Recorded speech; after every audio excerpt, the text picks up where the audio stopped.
jangan dianggap hikmat dalam tekian itu cuma urusan zikir harian, zikir hataman sama manakib. Ya, karena kan kalau sekarang ini banyak fitnah di mana-mana ya. Banyak artinya yang orang kita anggap tadinya sebagai tokoh-tokoh saja banyak yang tergelincir, yang kepleset ya. Ya kemarin dianggap tokoh-tokoh di Bekasi, dikiaikan ya. Akhirnya kiaikan nganggap jadi diri wakil talqin misalnya. Udah repot deh. Kan di Bekasi emang banyak nih.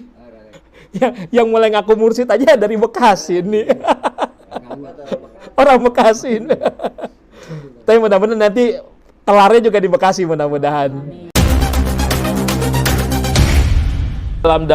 Dalam melakukan zikrullah ini tentu kerangka niatnya sebagaimana yang Abah bimbingkan.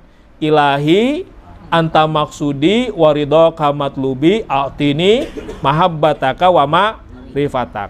Ya, bahwa ya Tuhanku, bahwa engkaulah yang ku maksud, ya, engkaulah yang ku tuju dan ridhomu yang aku cari, maka berikanlah aku kemampuan untuk mahabbah kepadamu dan untuk marifat kepadamu, untuk mengenalmu. Maka zikir kita inilah asas dan tujuannya. Jadi kalau kita zikir kita selama ini masih ada karena hal-hal yang lain ya, maka harus kita perbaiki sedikit demi sedikit. Harus diprosesnya ya, dikembalikan. Walaupun nggak mudah. Ya, karena kan di level kita ini banyak keinginannya, banyak kebutuhannya, ya, banyak keperluannya. Ada kalanya menjadi godaan tuh. Ya, keinginan kebutuhan kita itu kadang nyelip nih ke dalam niat. Ya, padahal niat kita menjalani amalan kita, mengamalkan thoriqoh hanya tadi. Ilahi anta maksudi waridho kamatlubi atini mahabbataka wa ma'rifatak. Lalu apakah kita nggak boleh punya keinginan? Apakah kita nggak boleh punya keperluan? Apakah nggak boleh punya tujuan lain yang bertendensi duniawi? Boleh untuk di level kita. Tapi jangan dimasukkan di dalam niat. Ya, segala yang kita inginkan dimasukkan di dalam doa. Jadi jangan di dalam niat. Jadi niat zikirnya tetap ilahi anta maksudi, niat qiyamul laili tetap ilahi anta maksudi, niat riyadohnya, niat manakibnya, niat apapun yang kita lakukan tetap ikhlas ilahi anta maksudi. Lalu ketika kita punya keinginan, punya harapan, maka sampaikanlah kepada Allah. Setelah kita berzikir, guru kita memberikan space, ruang untuk kita memanjatkan munajat kita dengan menyampaikan doa permohonan kepada Allah. Maka kita gunakanlah space itu. Dan ketika menggunakannya juga bukan berarti kita sedang mengirimkan proposal. Allah diharuskan ya menjadi pelaksana tugas memenuhi proposal kita, bukan.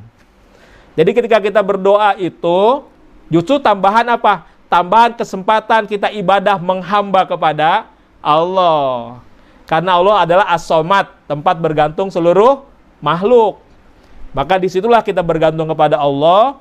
Kita sampaikan segala hajat keinginan kita, hajat kebutuhan kita. Boleh hajat apapun, urusan dunia sekalipun, sampaikan di sana. Hanya setelah ditutup ya, sudah kita tutup dengan salawat, kita tutup dengan walhamdulillahirabbil alamin. Ya sudah, jangan diingat-ingat lagi. Serahkan semuanya kepada Allah. Karena kalau diingat-ingat lagi nanti kita ngitung nih. Tahajud udah 1 minggu belum dikabul juga. Tahajud udah sebulan belum dikabul juga. Udah 2 bulan 3 belum dikabul. Lama-lama ngambek nggak? Berhenti lama-lama karena diingat-ingat ya. Jadi kalau sudah doa, sudah serahkan. Karena doanya kita bukan menyodorkan proposal. Memang ketika berdoa dengan sepenuh hati, dengan segala keinginan kita. Tapi sekali lagi tujuannya menghamba. Kita tujuannya bergantung kepada Allah. Ini akan menjadi tambahan ibadah yang luar biasa. Ketika padahal yang kita sampaikan urusannya banyak nih. Ya Allah, mudah-mudahan ya Allah, ya anak hamba sukses dunia akhirat, hamba rezekinya berlimpah ya Allah, dapat rumah baru, dapat rezeki baru, dapat istri yang tambah taat. Istri baru aja nih. Emang biasanya pada senangnya begitu. Saya sering melakukan ini, simulasi begini.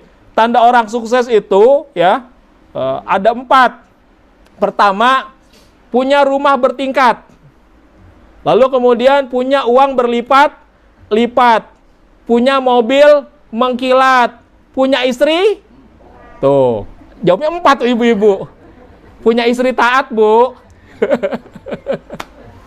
Emang kalau urusan begini pada nyambernya ke sana ya. Ya walaupun tadi kesannya kita memohon tuh urusannya, ya Allah pengen punya mobil baru, ya Allah pengen punya rumah baru biar jadi majelis manakibnya lebih luas, ya Allah jemaah yang datang ya Allah misalnya punya mobil baru bisa-bisa silaturahim kemana-mana, biasanya kan dikemas dengan yang baik-baik tuh biar bisa rajin manakib Suralaya ya Allah gitu mohonnya nih. Boleh dengan segala keinginan yang banyak gitu, boleh nggak?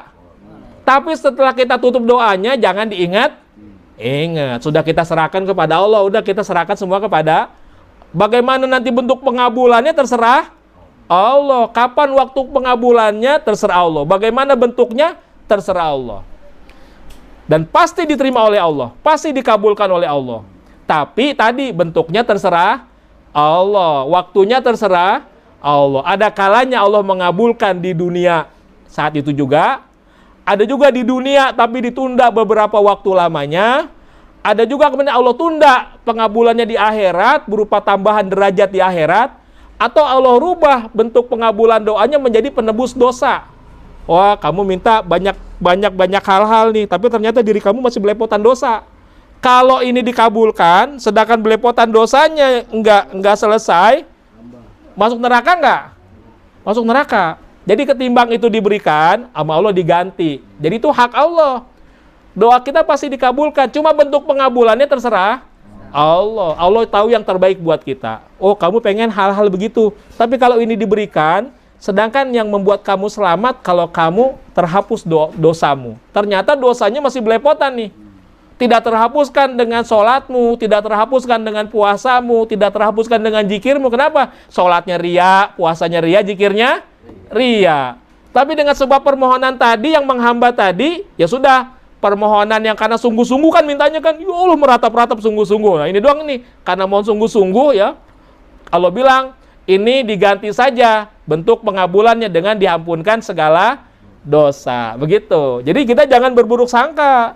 Kalau tadi, udah mohon kepada Allah sekian malam tahajudnya, sekian bulan nggak dikabulkan juga, jangan merasa, kok nggak cesplong nih udah ngamalin zikir nggak dikabulkan juga.